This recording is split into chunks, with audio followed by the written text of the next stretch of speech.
What, you ask me if I'm happy?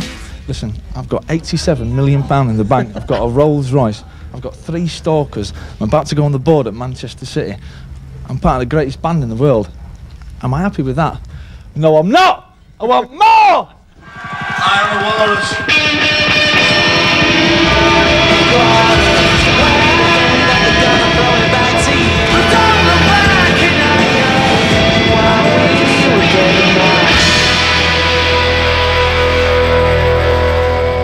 One year ago, Oasis was thought to be part of a fleeting British invasion here in America, but 1996 has proven them to be more than that. With their second album, What's the Story, Morning Glory, and the top 10 hit single, Wonderwall, the lads have secured platinum success stateside, and if you ask them, deservedly so. We're not arrogant, we just believe we're the best band in the world.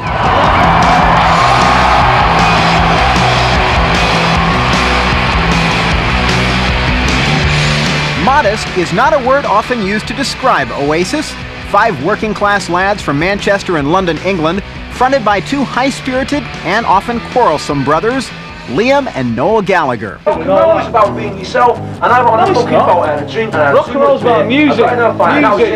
Music.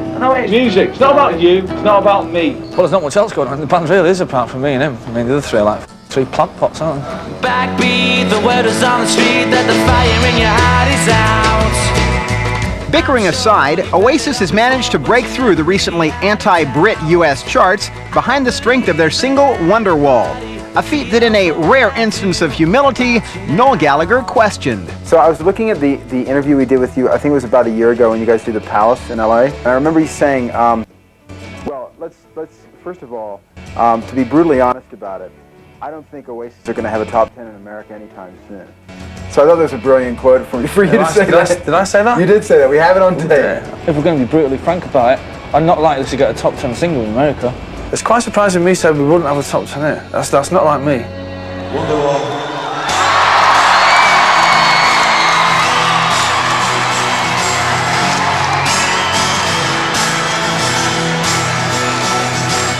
Today is gonna be the day that we're gonna throw it back to you. But by now you should somehow realize what you got to do. I don't believe that anybody feels the way I do about you now. Wonderwall, apparently, that sort of made it happen. But it didn't see it sort of progress. It just sort of happened overnight, didn't it? One minute it was like that, and it was like that. Yeah, it's weird. And now everyone seems to know all the songs, and do they even know the Definitely Maybe songs as well? Yeah, they're singing along to all of them. Yeah. It's good.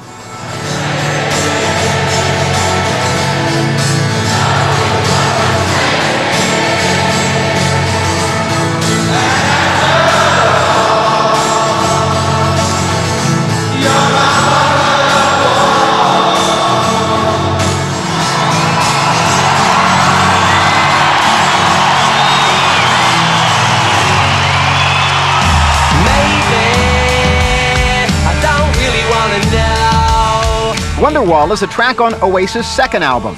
Their first, Definitely Maybe, had already launched the band to stardom back in the UK, with catchy pop tracks like Live Forever. For me, like, Live Forever is just as accessible as Wonderwall. I see the 2 albums as one, to be quite honest, because some of the stuff we had at the end of the Definitely Maybe sessions, which could have gone on that album, and you know, or vice versa, just the way we picked them up. I need to be myself. I can't be no one else.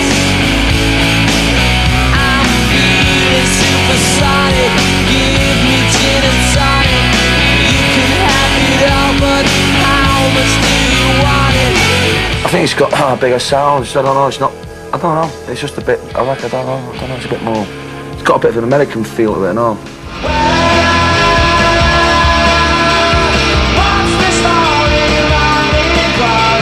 I think if you become successful off your first album, you usually find out that you don't usually have a career left after that.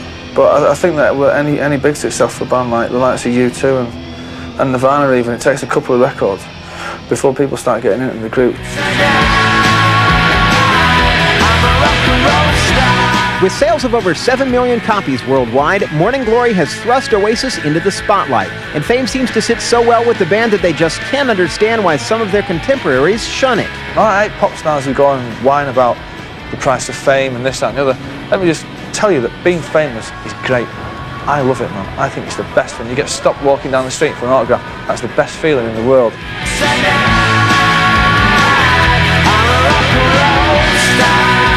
Then you get people like Eddie Vedder, you know what I mean? It's like, what's the point? Why is he in a band if he's so pissed off with it? You know what I mean? Why don't you just go work in a car wash, you know what I mean? Or like McDonald's or something. Noel and company have had their share of fame-related problems, however. Rumors of heavy drug use, sexual exploits, and rock star antics have all been fodder for the scandal-hungry British press. Apparently I was told today that I'm actually getting married today. Is that right? Well, apparently, allegedly, yeah. I mean, I haven't got a clue. It's like Liam Gallagher's seen out drinking in a pub with someone, he might be someone, you know what I mean? It's front page news because that's just the way the English tabloids work. They always go too far. They were born too far, them people. But what can you do? You know what I mean? That's the way it is in England, isn't it? You know what I mean? You know what I mean? Certain people from the press can have your hand up their arse and you still can't suddenly get it out. I get concerned when people, like that piece in, I've read that piece in Rolling Stone. Yeah. It's like, I mean, why did I bother writing 2 albums, you know what I mean? And then all it gets written is about certain other people smashing hotel rooms up and stuff. They can write what they want to write about me. Not seen anything yet. Whether in England or America, Oasis makes good copy. Sometimes, however, they go a bit too far, such as Noel's tasteless insult of Oasis rival band, Blur, or his recent loose-lipped tales about growing up in Manchester. What I said was that in my youth, that I'd committed crimes, and some member of the Conservative Party, right, who's our government in England, has raised a question in the House of Commons saying, you know, well, if this person's pinched car stereos and burgled houses, we want all the stuff back. So the police are like looking for me because they think I've got a lot of stolen equipment in my house. Me, a multi-millionaire, has got stolen videos. I got a Rolls Royce, man, in a mansion, only stolen videos. Order! Order! Order! Need order in this house. In addition to their bouts with journalists, Oasis have also had some legal problems, ranging from a lawsuit filed by their ousted drummer Tony McCarroll for back royalties, to a charge that the Oasis tune Shaker Maker sounds a bit too much like the real thing. To teach the world to sing with me.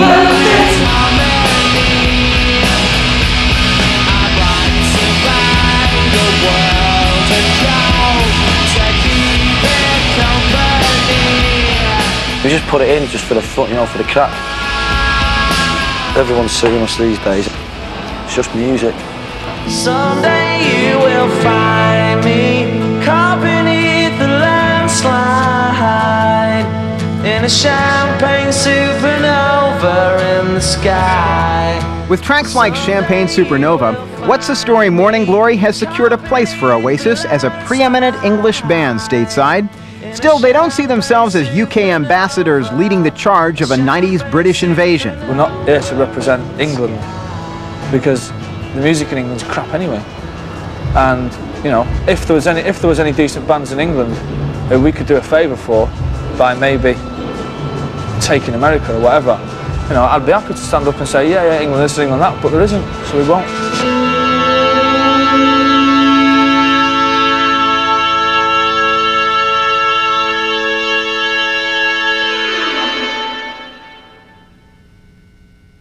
Party people.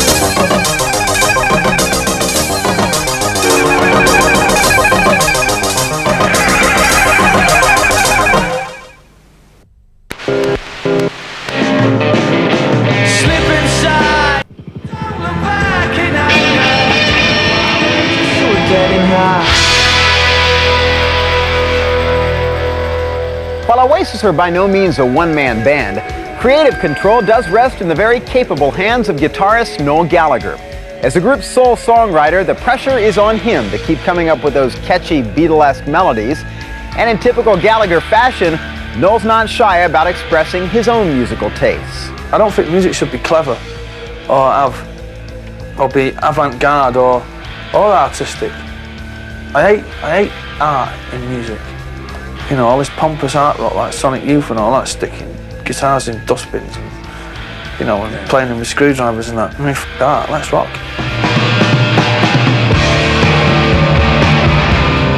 When you first started writing, I think you were like 11 or 12 when you wrote your first song or something.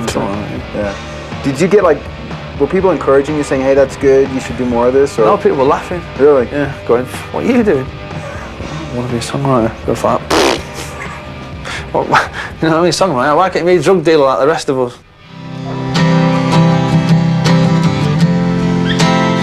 Find out how to write lyrics. I have to go away, sort of, on my own with a suitcase somewhere and just sit somewhere silently with a pen and a piece of paper. Slip inside the eye of your mind. Don't you know you might find a better place to play? Do you think you're getting better as a lyricist? Oh no, I started off really, really good, and then I came slightly above average, and then I went to average, then I went slightly below average, and now I'm just rubbish. Oh, we're kind of coming. Yeah, we're going down now. We're going down. We're going down to an album of instrumentals.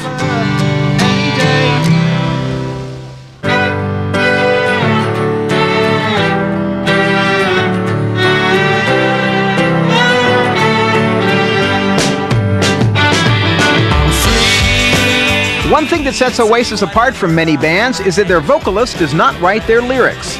Noel is responsible for all of Oasis music, and that's just fine with brother Liam. It'd take a lot longer, you know what I mean, if you all sat down and started, right, let's do this bit, I want to do that bit, I want to do that bit. It'd just take, you know, I want to write these words to that. It'd just take, you know, we'd all have to sit down and do it together. It's best for him to just go off and do it on his own. Some would say Noel's never really alone. He's always got the inspiration of his favorite band, the Beatles, whom he unapologetically tries to emulate. Yeah, the Beatles were the ultimate pop band. They are the ultimate influence, you know. Everything that I write, I compare to the Beatles. I'd like to be in a Beatles covers band one day. Some might say that we are. This came about 3 years ago when before we had a record deal, and we wanted to do a Beatles cover. So we picked the most outrageous one that no one would ever even dream of doing.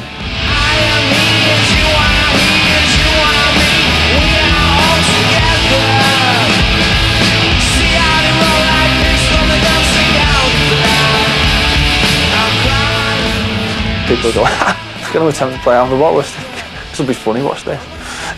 And by then they were going, oh, it's alright, isn't it?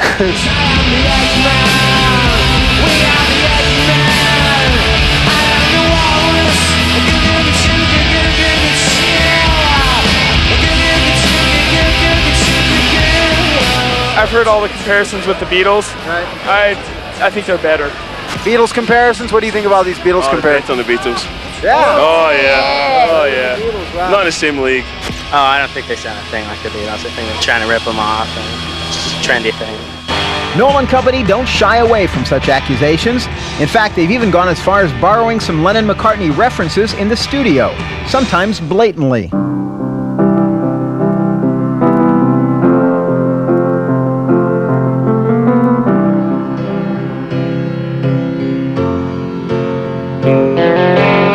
In the case of Don't Look Back in Anger, I mean, the opening piano riff is, imagine. Slip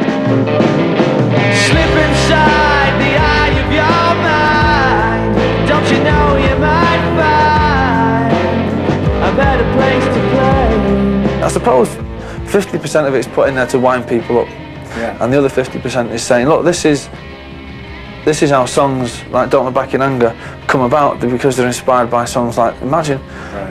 And whatever people may think, there is some kid out there somewhere, some 13-year-old kid, he'll read an interview and say, Imagine. Well, I've never heard that song. And he might go and buy the album, you know what I mean? Can I ask about the mystery that everyone wants to know about the Champagne Supernova video, the help thing at the end? I thought he was going to write hello, but he can't spell hello because it's got 2 L's in, so he wrote out help, which I thought was quite touching because he does need help. Out of it.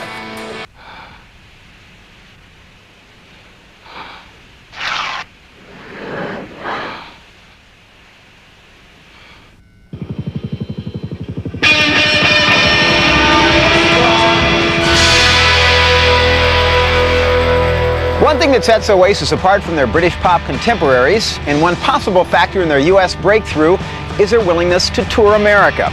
Over an 18-month period, the band traveled stateside some 9 times, playing cities both large and small. And as long as it's paying off, all that time on the road is fine with them. It was us that said we were going to be the biggest band in the world. So it's us that have now got to go out and improve it. And to do that, I'm afraid you have to spend most of your life on the road. So we shut our big mouths off. Now we're just going to have to go and pay the consequences, aren't we? Some of the consequences so far on Oasis' US tour have been identified flying objects, like coins and even shoes, hurled at the band by overzealous fans. You Americans, you like taking your shoes off and throwing them at people who are playing music for you. Now I can't understand. I mean, I've been to some concerts in my life, some that are really, really bad, and some that are really, really good, and some that are average. But I've never ever once bent down and untied my shoe and took it off and thrown it at the singer. It's weird. A bit of a geezer, I think you're going to stand there all night, start doing things out, I'll be right. Oasis aren't having any of it. They stormed off the stage at a recent show after a flyby shoeing. There's no point in you standing up there sort of dodging shoes on. Like when you're trying to put on a show for the 95% of the people who are behaving themselves, and we asked the crowd very politely to stop it or we'd leave, and they didn't, so we left. I don't know what it is that makes me feel alive. I don't know how to wake the things that sleep inside. I only want to see the light that shines behind your eyes. When I'm allowed to do the job, I think's good, yeah, I'm happy. But when I'm not allowed to do the job, I'm not happy. Meaning like when you get... Meaning like when I'll go on and do 4 songs and come off with a shoe coming out of my ear. Oh, right.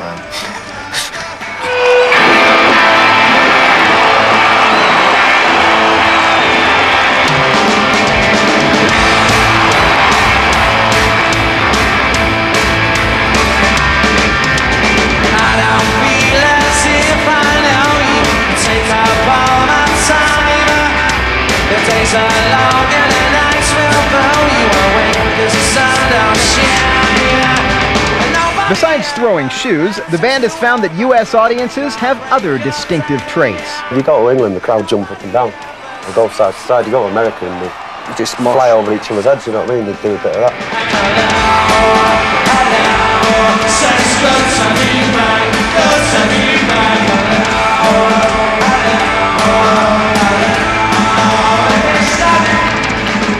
We always get people moaning after gigs going, you guys didn't do an encore. It's like, so? Like, oh, you only played for an hour or something. It's like, so?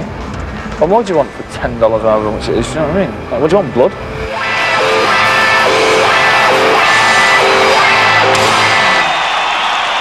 I never thought they'd be this good live, but they were incredible. Liam is a sex god more than anyone in the world. It's really rare that a band can play and give off so much energy without actually moving around. When you guys go out and play night after night, do you sort of get tired of the same material, and are you anxious to do new songs? No? Because you can always play it better. Even Supersonic, first song we had, do you know what I mean? You can always play a certain song better.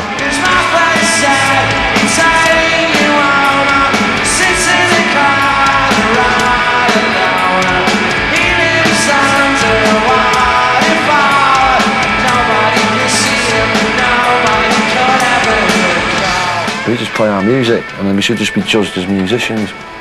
And bloody good fine ones at that. Are there places in this country that you just as soon not travel to? Yes. And places where... Got any barbers where you come from, boy? You boys like country music? Or, you know, out there in them, you know, in them weird little truck stops when you get to it like 6 in the morning, everyone's on the bus going, you're not going in there. You know what I mean? Near the chance of me going in there, all geezers with snakeskin baseball caps on backwards, chewing tobacco. Where in the hell did you get that accent from?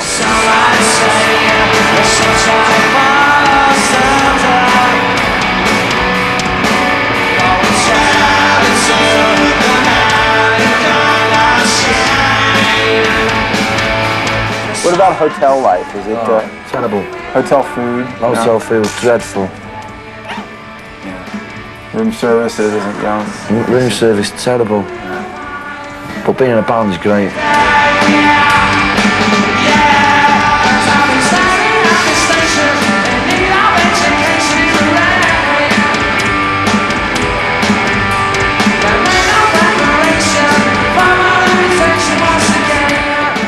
Oasis have set their sights on the future, with more touring planned and a new record sometime next year. That is, if they make it to next year. A year from now, there'll be a new album. I reckon. Or at least a new single, and we'll be in the studio hopefully a year from now,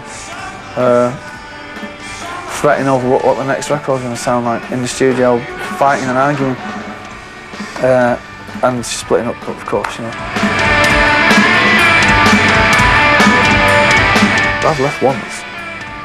Yeah. For a long period? A couple of weeks. Shouldn't have come back. Biggest mistake I ever made was coming back. Because Morning Glory would have been my first solo album, and I'd have had all the money.